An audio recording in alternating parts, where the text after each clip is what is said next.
1, 3, 7, 11.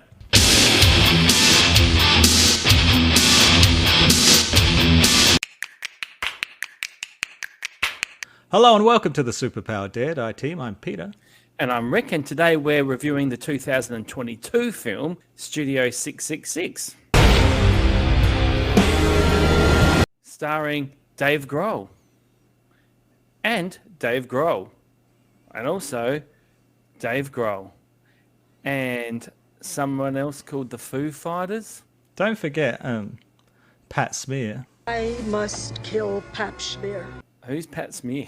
Dave Grohl's the only the Foo Fighters member that I actually knew.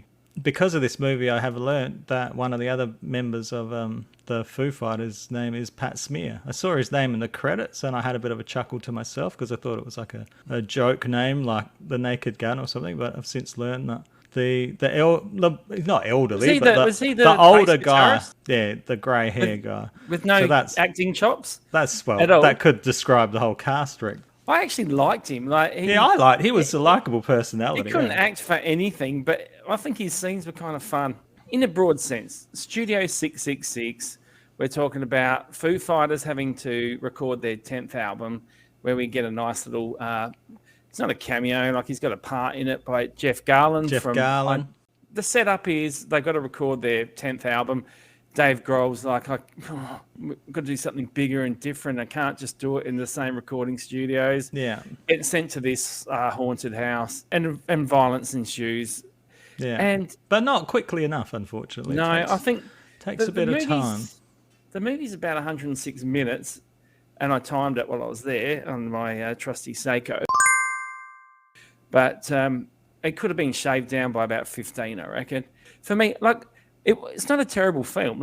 Especially if you like the Foo Fighters, or if you're a fan of particularly 80s slasher type films. Yeah. Go see it. But it's a bit of fun. But it didn't know what it wanted to be, I think. It was a buddy movie or a slasher film. It didn't quite find its balance that way. It was. And I think that horror comedies are really hard to get right anyway. Yeah. Like, it's a real knack to making a horror comedy. But it also, because it was the Foo Fighters playing themselves, I sort of felt like I was out to dinner with a group of people that all knew each other really well, and I didn't know anybody. And so there was all these in-jokes, and they were laughing at things that I had no idea what was funny about it. We went and saw it with my partner, who's a massive Foo Fighters and Dave Grohl fan. And there was like these moments in there where they do the Pearl Jam high five or whatever, and something like the that. high fives there. And I was thinking that was some sort of an in-joke, but it was nothing. So I think what they needed to do was to establish the bandmates' personalities a bit more.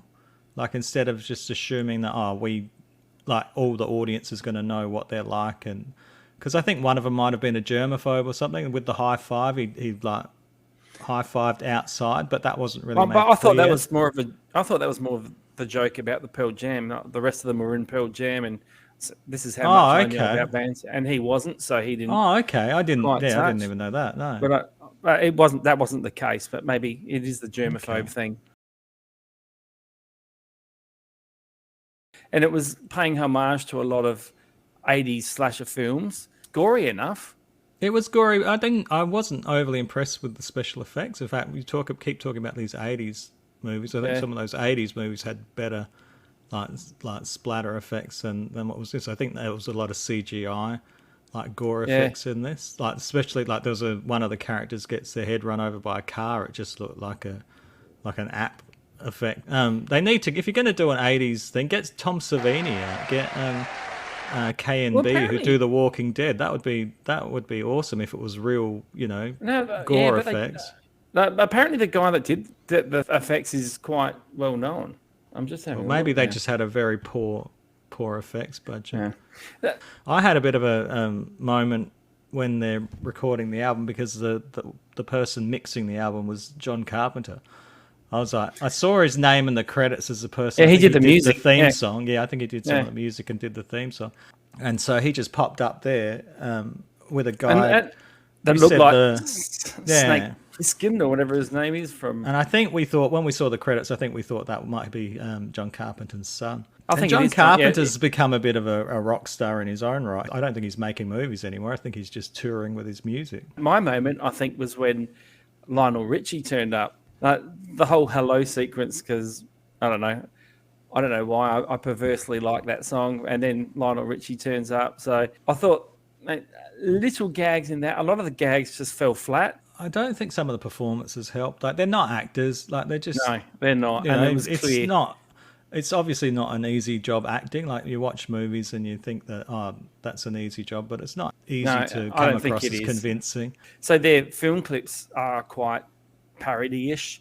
Yeah, So yeah. they've got some sort of acting experience, but it's different when you're just making When you get a a carry a parody movie. in a 3-minute sort of film clip rather than trying to carry a character through a movie. So this was the Dave Grohl show, absolutely, because I Yeah. think he had a big hand in writing it, and that's where I feel like it fell down a bit, because it just seemed to concentrate about the Dave Grohl show for too much of it at the first half, and then the band members got some more time later on.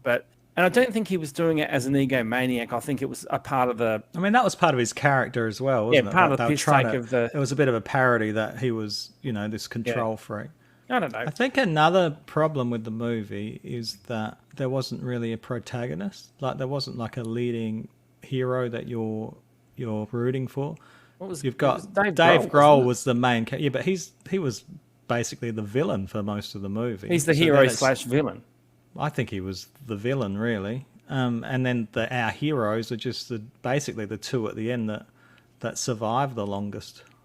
I think I can live with that part of it. It was because it was a bit of fun, but just a bit of fun. I actually think it might have been better if it wasn't the Foo Fighters. Like, if it was just actors playing aging rock stars or something.